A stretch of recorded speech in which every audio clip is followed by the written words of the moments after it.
Pompier? Vétérinaire? Astronaute? Et vous, c'était quoi votre rêve d'enfance?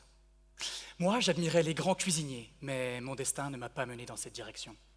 Alors j'ai suivi un autre rêve, changer le monde avec des objets du quotidien. Tout a commencé en 2004, une année comme les autres, mais une découverte allait bouleverser notre monde, le graphène. C'est l'objet de ma thèse. En fait, c'est un matériau aux propriétés exceptionnelles. 1 million de fois plus fin qu'une feuille de papier, 200 fois plus résistant que l'acier, c'est l'un des tout meilleurs conducteurs électriques.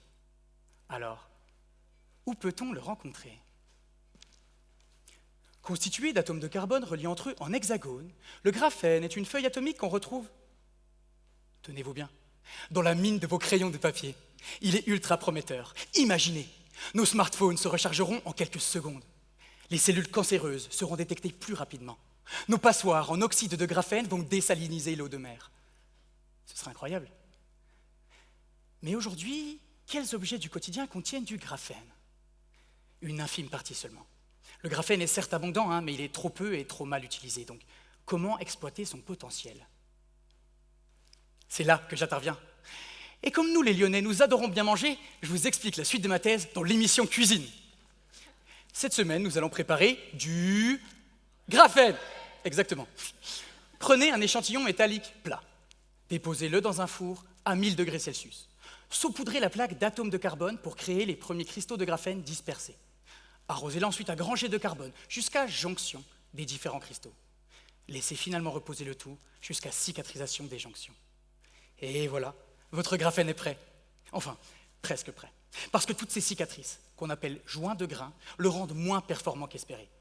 Alors, dans mon laboratoire, je traduis l'expérience culinaire en langage mathématique. Et avec la précision d'un chef étoilé, j'associe 3 bons ingrédients dans mes équations.